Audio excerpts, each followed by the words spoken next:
Continuando a resolução dos exercícios propostos, nos problemas de 1 a 9, esboce as curvas e calcule as áreas que elas delimitam. Número 7, y igual a x elevado à quarta, menos 4x ao quadrado, e y igual a menos 4. Considerando a primeira função, que chamaremos de f de x, o f de 0 vai ser 0 elevado à quarta menos 4 vezes 0 ao quadrado, que dá 0. Então, seu gráfico passa pela origem. As raízes são x elevado à quarta menos 4x ao quadrado vai ser 0. A gente pode pôr x ao quadrado em evidência, fica x ao quadrado vezes x ao quadrado menos 4 igual a 0. A gente pode observar aí uma diferença de quadrados dentro dos parênteses, que eu posso substituir pelo produto da soma pela diferença. Essa expressão pode ser escrita como x ao quadrado vezes x mais 2 vezes x menos 2 igual a 0. Essa expressão será nula quando um dos fatores se anular. Quando x ao quadrado for 0, ou seja, quando x igual a 0. Quando x mais 2 for 0, ou seja, quando x igual a menos 2. Quando x menos 2 for 0, ou seja, quando x igual a 2. Então, o gráfico da função toca o eixo horizontal nos pontos menos 2, 0, na origem e no ponto 2, 0. O limite de x elevado à quarta menos 4x ao quadrado, quando x tende a menos infinito, como é um polinômio, né, e o limite tende a infinito, o termo de maior grau é que define o limite. Então, esse é igual ao limite de x elevado à quarta quando x tende a menos infinito. Quando x for muito grande e negativo, como está elevado a um expoente par, o resultado vai ser positivo. Então, esse limite tende ao infinito. A função tende ao infinito quando x tende a menos infinito. O limite de x elevado à quarta menos 4x ao quadrado, quando x tende ao infinito, como no anterior, vai ser o limite do termo de maior grau, x elevado à quarta, quando x tende ao infinito. Agora, eu tenho um número positivo, elevado a 4, né, vai ser positivo. Então, esse limite também tende ao infinito. A função tende ao infinito quando x tende ao infinito. A derivada da função é f' de x vai ser a derivada de x elevado à quarta, 4x elevado a 3. A derivada de menos 4x ao quadrado, 2 vezes menos 4 dá menos 8x. Ela será nula quando 4x ao cubo menos 8x for 0. Dá para a gente colocar aí o 4x em evidência. Então, fica 4x vezes x ao quadrado menos 2 igual a 0. Se a gente escrever essa expressão como 4x vezes x ao quadrado menos raiz quadrada de 2 elevado ao quadrado, que é 2, igual a 0, a gente pode identificar facilmente aí uma diferença de quadrados que a gente pode substituir pelo produto da soma pela diferença. Então, eu posso escrever essa expressão como 4x vezes x mais raiz de 2 vezes x menos raiz de 2 igual a 0. Essa expressão será nula quando um dos fatores for nulo. Quando 4x for igual a 0, ou seja, quando x igual a 0. Quando x mais raiz de 2 igual a 0, ou seja, quando x for igual a menos raiz de 2. Ou quando x menos raiz de 2 for 0, x igual a raiz de 2. O f de 0 é a origem e é um dos pontos críticos. O f de menos raiz de 2 vai ser menos raiz de 2 elevado à quarta, menos 4 vezes menos raiz de 2 elevado ao quadrado. Menos raiz de 2 elevado à quarta, o resultado é positivo, né? Porque o expoente é par. E se eu fizer elevado à quarta, raiz de 2 dá 4. Menos 4 vezes. Menos raiz de 2 ao quadrado, o resultado é positivo e dá 2. Então, 4 vezes 2. Então, fica 4 menos 4 vezes 2 dá 8. 8 menos 4 dá menos 4. Então, o ponto menos raiz de 2 menos 4 também é um ponto crítico. O f de raiz de 2 vai ser raiz de 2 elevado à quarta menos 4 vezes raiz de 2 ao quadrado. Raiz de 2 elevado à quarta dá 4, menos 4 vezes. Raiz de 2 ao quadrado dá 2. Então, fica 4 menos 4 vezes 2 dá 8. 4 menos 8 dá menos 4. Então, o ponto raiz de 2 menos 4 é outro ponto crítico. Vamos estudar agora os sinais da derivada, calculando o valor em um ponto de cada intervalo definido por esses pontos críticos. Para o intervalo x menor que menos raiz de 2, vamos calcular o valor da derivada em x igual a menos 2. O f' de menos 2 vai ser 4 vezes menos 2 elevado ao cubo, menos 8 vezes menos 2. Menos 2 elevado ao cubo dá menos 8 vezes 4, menos 32. Menos 8 vezes menos 2 dá mais 16. Menos 32 mais 16 dá menos 16. Então, neste intervalo, a derivada é negativa.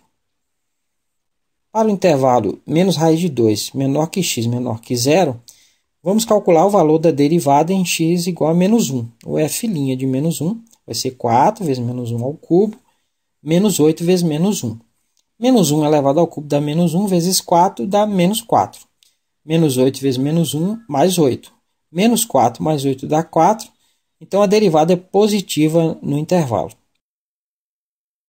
Para o intervalo 0 menor que x menor que raiz de 2, vamos calcular a derivada em x igual a 1. Que dá 4 menos 8, que dá menos 4. Então, a derivada é negativa no intervalo. Para o intervalo x maior que raiz de 2, vamos calcular a derivada em x igual a 2. O f' de 2 vai ser 4 vezes 2 ao cubo, menos 8 vezes 2. 2 elevado ao cubo dá 8, vezes 4 dá 32, menos 8 vezes 2 dá menos 16, 32 menos 16 dá 16. Então, a derivada é positiva no intervalo. A derivada segunda é f duas linhas de x vai ser a derivada de 4x elevado ao cubo, 3 vezes 4 dá 12x ao quadrado. E a derivada de menos 8x, menos 8. Ela será nula quando 12x ao quadrado menos 8 for zero. Dá para a gente colocar aí 4 em evidência, né? Vai ficar 4 vezes 3x ao quadrado menos 2 igual a zero. Aí eu posso dividir tudo por 4. Isso vai ser nulo quando 3x ao quadrado menos 2 for zero. Passando menos 2 para o outro lado, 3x ao quadrado igual a 2. Então, x ao quadrado vai ser 2 terços. Extraindo a raiz quadrada dos dois lados, o x vai ser mais ou menos a raiz quadrada de 2 terços. O f de menos raiz quadrada de 2 terços vai ser menos raiz quadrada de 2 terços elevado à quarta, menos 4 vezes menos raiz quadrada de 2 terços elevado ao quadrado. Se a gente elevar a quarta aí, vai ficar positivo. E raiz de 2 elevado à quarta dá 4, como já vimos. E raiz quadrada de 3 vai dar 9, quando for elevado à quarta. Menos 4 vezes. Menos raiz quadrada de 2 terços elevado ao quadrado dá 2 terços. Né? Dá positivo. Que dá 4 nonos menos 4 vezes 2 dá 8 terços. Se a gente tirar o mínimo comum dá 9. 9 por 9 dá 1 vezes 4 dá 4, menos 9 por 3 dá 3, vezes 8, 24. 4 menos 24 dá menos 20 nonos.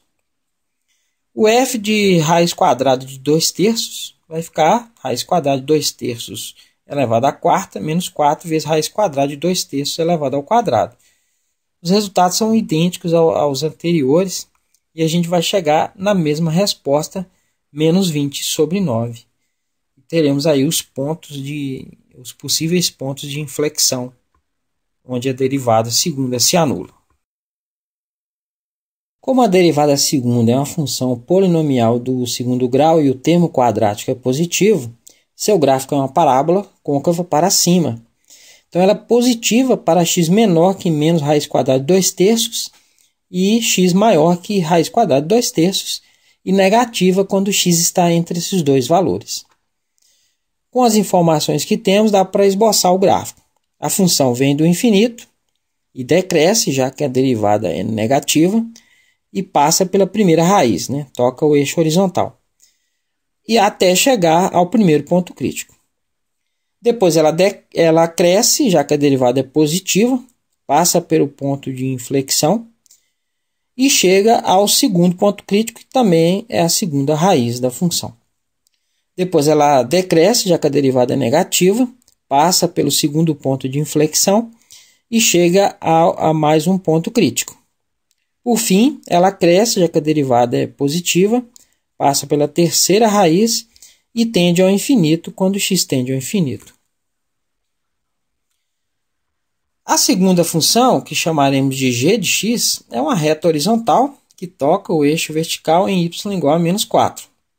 A área entre as curvas é facilmente identificada.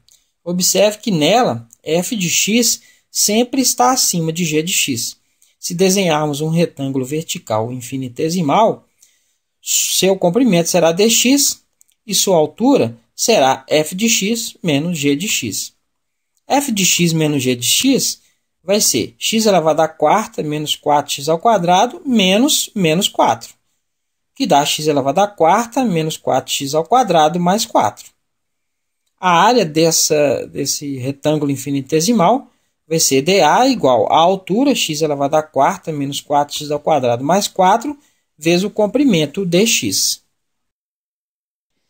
Integrando esta área entre os pontos de interseção das curvas, determinamos a área entre elas. Observe que estes pontos são os dois pontos mínimos da função, né?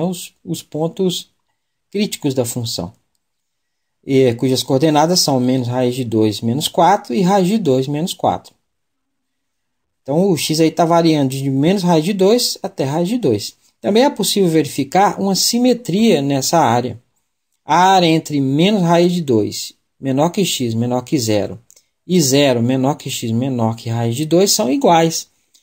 Então, usando essa simetria, podemos dizer que a área vai ser duas vezes a integral de 0 até a raiz de 2 de x elevado à quarta menos 4x ao quadrado mais 4 vezes dx, que é o nosso dA, que dá 2 vezes a integral de x elevado à quarta, x a 5 sobre 5, menos 4 vezes a integral de x ao quadrado, x ao cubo sobre 3, mais 4x, que é a integral de 4, né? Que eu vou integrar de 0 até a raiz de 2, que fica 2 vezes. Quando o x for raiz de 2, vai ficar raiz de 2 elevado a 5 sobre 5, menos 4 vezes raiz de 2 sobre 3 elevado a 3, mais 4 raiz de 2. Menos quando o x for 0, né? Que é 0 elevado a 5 sobre 5, menos 4 vezes 0 elevado a 3 sobre 3, mais 4 vezes 0. Então, fica 2 vezes. Raiz quadrada de 2 elevado a 5 dá 4 raiz de 2 sobre 5, menos raiz de 2 elevado a 3 dá 2 raiz de 2, vezes 4 dá 8 raiz de 2 sobre 3, mais 4 vezes raiz de 2. Tirando o mínimo comum dá 15. 15 dividido por 5 dá 3, vezes 4, 12 raiz de 2, menos 15 dividido por 3 dá 5, vezes 8 dá 40 raiz de 2, mais 15 dividido por 1 dá 15 vezes 4, dá 60 raiz de 2. Então, fica 2 vezes 12 raiz de 2 menos 40 raiz de 2 mais 60 raiz de 2 dá 32 raiz de 2 sobre 15. Multiplicando por 2 aí dá 64 sobre 15 vezes raiz de 2, que é o valor da área procurada.